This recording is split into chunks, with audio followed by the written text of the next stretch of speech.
Hello and welcome to day one of the Cheltenham November meeting. We are delighted to be partnering with Paddy Power here today. We've also got the big race this weekend, the Paddy Power Gold Cup. On Sunday we also have the oddschecker big handicap as well. A huge 3 days of racing ahead, and we have 3 days of content coming direct from the racing lounge here within the shopping village at Cheltenham. Delighted to be joined by Steve Ryder, one of our premium tipsters here. We are going to run through the card. A really interesting one at that as well. It is, and it will definitely be affected by the rain that we currently have overhead. It's been going since, I think, about 9 o'clock last night, and is continuing basically all the way through racing. So that will affect some of the selections that I'll be putting forward.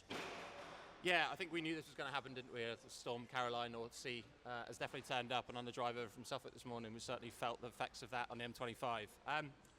Right, we kick off here this afternoon with a conditional jockeys handicap. Looks quite open on the face of it, but a couple at top of market quite unexposed. Yeah, I think jockeys is an interesting point in this. Obviously, conditional jockeys, most of them are relatively inexperienced. I went through the field, only 5 of them have previously ridden a winner at Cheltenham, and you've got a few of the, I suppose, more experienced conditionals that haven't won. I'm actually going for one of those, and Callum Pritchard is 0 from 13 at Cheltenham in his career, but he rides as legends have it. I like this horse's profile. He's consistent. He's had 8 career runs. He's had 1 win, 3 seconds, and 4 thirds. Had a victory on soft ground in a bumper as well, so ground conditions shouldn't really be against him either. Made his reappearance after a 264-day break when second at Uttoxeter off this mark of 113. Ben Pauling is in good form. Overall, since May, he's operating at 21% strike rate, which is solid, but in the last fortnight, he's operating above a 30% strike rate. So I thought, as legends have it, was fairly solid each way in this. You can currently get, as legends has it, at 8-1 currently with Paddy Power at time of recording at 9.50. A couple of others to mention, I think probably Walkadena looks as a similar sort of profile to that horse, and one at a bigger price that I really fancied was actually El Capitan, that's right down the bottom of the weights there. That 2 very unexposed horses in what looks like quite an interesting race. I will mention at this point, as official betting technology partner to the Jockey Club, delighted again with that partnership, but we are running things on the app. If you join today and download the Cheltenham Racecourse app, you'll be able to see Paddy Power's fantastic offer, bet 10 get 50. If you are coming to the racing today, that sort of covers you for the day. You can also find Paddy Power's odds on there and place bets directly through that app. We'll also direct you to the oddschecker site where you can get another 950 odd pounds worth of free bets as well. Move on to the second race. One for the older generation, or not so with Fugitive, but middle-aged sort of generation. What do we think over 2.5 miles? Yeah, so you have to turn 10 to be eligible for these veterans chases. Eldorado Allen, I think, has a solid profile, is 11. I do like backing 10-year-olds in these veterans chases purely for the fact that they may still be on a plateau as opposed to on a downhill with regards to form. Now, the thing with Fugitive is that he's got good form fresh and has brilliant form at Cheltenham. His reappearance runs record is he won at Worcester in 2021. He finished second at this meeting in 2022 over 2 miles, which we now know is inadequate for him. His last 2 reappearance runs have been when 4th in the Paddy Power Gold Cup in 2023 and when 5th in the Paddy Power Gold Cup last year in 2024. Now, those 2 runs in the Paddy Power Gold Cup came off marks of 153 and 152, and he's dropped down to a mark of 145. This obviously is an easier race to contest than the Paddy Power Gold Cup, and I thought around 3-1, I thought he was really solid. Yeah, time of recording again at 5-2. I thought quite a similar profile as Eldorado Allen that was similarly coming down in weights as well, but one that you probably can't ignore was Lord Baddesley. That looks like he might have come out because a lot of pricing on oddschecker looks that way. I would mention as well at this point, at 10 o'clock in the morning, there are a huge amount of red signals on the oddschecker grids. That's clearly down to ground, and that's going to affect quite a lot of today's racing, isn't it? Yeah, the market moves are going to be fairly notable, I suppose, for this, especially really in the lead up to the race, how horses have gone to post in these conditions. The November meeting will be busier crowd-wise, I think, than the October meeting, so it's going to be interesting to see how they cope with the buzz of the preliminaries, especially in this weather as well. Delighted to be joined by Andy Holding, albeit damp, but Andy Holding nonetheless. Not nice conditions, Andy. No, treacherous. Yeah, I came down here last night and it started to rain about 9 o'clock, and it's been pretty incessant since, and the winds have started to pick up as well, so I think racing's going to be okay, but it's not for the faint-hearted. Certainly not. Andy joins us at race 3, which is our novice-listed chase. An interesting-looking, sort of trappy little field, but a few at the top have shown that they're probably up to this test. Yeah, I like Wade Out. He's a nice horse. He beat a good horse of Jamie Snowden's last time out at Worcester, called Wendingo, who they think at the Sheehan stable is a Grade 1 horse in waiting. And I think Gavin Sheehan rode him like a Grade 1 horse at Worcester. He always thought he got the race covered, and Sean Bowen came along with a power pack finish on Wade Out. A quick and by him, to be fair, in the latter stages, showed a good amount of stamina and speed at the same time. The time figure was pretty good. He's got plenty of soft ground form, which is obviously going to be essential for today. The only negative I could find is that his only poor run in his career came here, over 2.5 miles on soft ground. So whether it was the track that he didn't like, or he just had a complete off day, which was totally out of character, is open to question. We'll soon find out whether Cheltenham is his bogey track or not. But I think he's definitely the most talented horse in the field. So on that basis, I would just about prefer him. But you can make cases out for all 5, and I'm sure Steve's got a view as well. You can currently get Wade Out at 85 to 40. Leave of Absence put up a good number here last time, I believe, and just got the better of Pied Piper. Yeah, but getting the best out of Pied Piper is a fairly easy thing to do, I think. Yeah, fences were omitted that day as well, but obviously his more experience as a novice, he actually is going to lose his novice status, I think, after this race here as well. I'm going for One Big Bang. Obviously, it's probably not ideal that you're making your chasing debut at Cheltenham, but I just thought he showed really good form last year, both at the track and on soft ground. He beat Doddy the Great in a Pertemps qualifier at Haydock. That rival then reversed the form in the Pertemps final here, when One Big Bang ran well, and then ran well again when third at the Punchestown Festival behind Jericho de Repene and Doddy the Great. But obviously he showed form at Cheltenham. He was intended to actually make his chasing debut at Kempton when I was there on Monday, but pulled a shoe. So they come here instead. It's definitely a better race, but that Cheltenham experience, that form on soft ground, I think will then mean that he's probably overpriced, I think, in this field.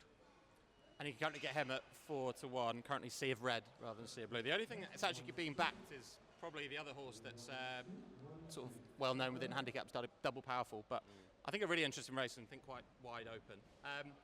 The big one, Slur Chase. Yeah. Anything beat John Bunn? I mean, I do think he's vulnerable today in the conditions. On his reappearance, you need to remember he only won this race by, 1 1/4 lengths last year. Boot Hill looked a big danger. Edwardstone looked a big danger. I think this is probably a better race this year. He's had a wind up since that last run as well. And obviously you need to remember that he's been twice defeated in his last 3 starts. Both of those starts were over 2 miles, and his victory was in the Melling Chase. Now, that may well aid him, the fact that they're going to go slower over this 2-mile trip today. I'd be looking to take him on. I'm not convinced with Lodesad's finishing effort, particularly at Cheltenham. I thought he was going to win the Arkle. So I do think there are reasons to take John Bon on in this, particularly on the ground, on his reappearance. You need to remember, in this contest last year, he only won by, I think, about 1 1/4 lengths to Boot Hill and Edwardstone that day. I do think this is a stronger race. You need to also remember that on his previous 3 starts, he's been defeated in twice, 2 of those over 2-mile trip, and his victory was over 2.5 miles. I just want to be taking him on. His big target's going to be later on in the season. Lodesad, I'm not convinced with his finishing effort. I thought he was coming to win the Arkle, and I wasn't particularly sure that Cheltenham was really his track. Edwardstone's now 11. Matata, I think, will set it up, and the one I wanted to be with was Liberty Hunter, based on the fact that he's got Cheltenham form, he's got form on soft ground, and he's got good reappearance form as well. If you look at his Cheltenham form, he won a novice handicap chase beating Matata. He finished 2nd behind Unexpected Party in a Grand Annual, then won, and then was running a really big race in the Champion Chase when falling 3 out last year. He's got good form on his reappearance, and I thought he was overpriced. I thought he was probably the one that will put it up to John Bon. And you can currently get that horse at 6 to 1 at time of recording. Move on to the 2-mile 5 Albert Bartlett trial. One that got very close to Bambino Fever here, which is quite exciting, and we'll probably come back again. And a bit of track form with Great Fleet and Conman John. Nice little form lines here. Yeah, this is not a bad little race. I'm a big fan of Heads Up. When he ran in the Champion Bumper, I did actually have a look at him in a big price. I went for Bambino Fever on the day. It wasn't a massive shock to me that he ran really well, because he'd run well in quite a few good Irish bumpers that had been honestly and generously run on soft or heavy ground as well. So he's obviously got plenty of stamina. He actually went round the inside as well in the champion bumper and still finished second, where most of the main protagonists, including the winner, went wide. So I think you could upgrade his performance. He was always going to be a staying hurdler looking at him. So whatever he did over 2 miles was a proverbial bonus. And he started off his career over hurdles in pretty commanding fashion at Listowel. Wasn't a great race on paper, and he was odds on to win. So it wasn't like he was setting the world alight. But I loved the way he jumped. I liked the way he went through the race. He just looked class. He jumped, like I say, really well. And the second horse has gone on at least to boost the form win subsequently. He went to Galway the other day and won quite well. John McConnell's got a very good record here at these kind of earlier Cheltenham meetings and early meetings in the autumn in general when he brings his nicer horses over. He's just a real, honest, straightforward type that won't mind the ground, and he's had a run. I think the Danger's great fleet, as you quite rightly pointed out. That second to Conman John reads really well. He travelled like the best horse in the race that day, just didn't quite get the trip, and Conman John is a real dour stayer. Casino de Mart horse I really like from an Irish point, finished fifth. Won in the week. He won in the week, albeit rather, yeah, well, it was in the end, but rather through a bit of a war of attrition. But he got the job done. He got beat 23 lengths in that race. So I think the race is arguably between the two. So it depends on which way you sit. You could either back heads up win only or look for the each way alternative with Great Fleet. Heads up currently, Sea of Blue at 2-1. Great Fleet just drifting a little bit out to 17-2. I'd be with No Drama this end. I see the proven hurdling form. I just think it's really interesting in the fact that Paul Nicholls comes straight here. There's a horse that he beat in his bumper at Warwick called Keop de Board, who I think is going to have a massive year for Dan Skelton. He was impressive in a point-to-point before that. I think he won by 23 lengths. Paul Nicholls has a good record in this race. He won it with Hermes Hélène in 2022. Captain Teague should have won it the year after in 2023 and didn't have a runner in it last year. I just find it fascinating that they're pretty much running their best novice hurdling prospect straight into a Grade 2 at this meeting. I know a few of his have come on for their reappearance runs, but I'd say that he is going to be fairly ready to go. Should say that favourite there at 2-1, I think form reads well from that last run, doesn't it? The second was 8 lengths clear in its next start, and the 6th was second and first, I think. Yeah. Currently get 4-1 about No Drama No End as well, so some nice picks from the guys there. We get on to lucky last, and it certainly is a lucky last, isn't it? Alfonso de Grand, who was a Cesarewitch winner back in the day, wasn't he? And he's 90 years ago. 93, and he was 8th, 9th odd in a mid-div in a Cesarewitch this year. So, I mean, flat form beats all, doesn't it? Although I did see his last 2 hurdle starts, it was 150 and 200-1. So read into that what you will. But what do you think, guys? So on the whole, generally, I think it's well known that around £45 is the conversion between flat ratings and hurdle ratings. Well, he's rated 93 on the flat and only 98. Well, runs off 98. I think he's actually only rated 96. I think it's £2 out of handicap here. So yeah, he's definitely got strong form claims. That Cesarewitch win was on soft ground as well, so conditions should suit. But 718 days since his last hurdle run, it wouldn't be for me.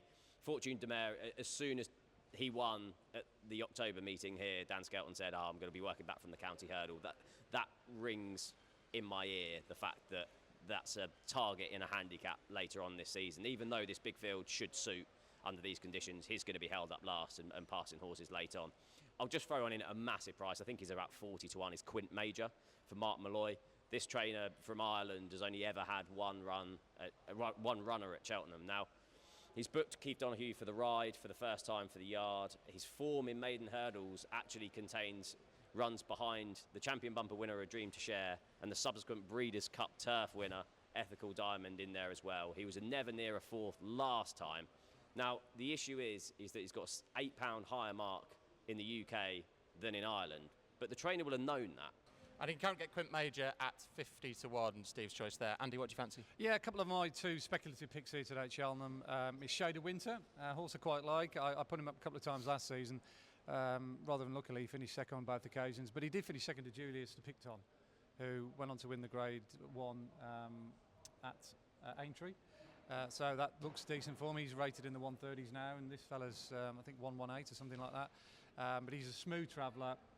They tried him over 2.5 miles. He just didn't quite get home, but a strong run too should suit. The ground is ideal for him. He really likes bottomless ground. 3 times he ran at Chepstow, always on soft ground. And the odds just coming into form. Been waiting for Evan Williams just to kick into gear. They've had 2-3 winners in the last week. So I think everything looks set fair for at least a decent show for Shadow Winter in the last. Lovely. And I will put up to a massive price, actually, I really fancy here. A horse called Amancio that was really interesting. It was rated £18 worse on the flat than the favourite here, but put up a really good performance last time, only to get beaten, given £7 to the winner that day. And Frontier Prince was highly tried last year in a Aintree, finishing mid-div in a Aintree bumper, and you can get him currently at 18 to 1. That wraps up our day one show here at the November meeting at the Cheltenham Racecourse and the Racing Lounge. Thank you to my guests, Steve and Andy. Again, bet responsibly, but make sure you bet through the Jockey Club app and oddschecker. Thank you.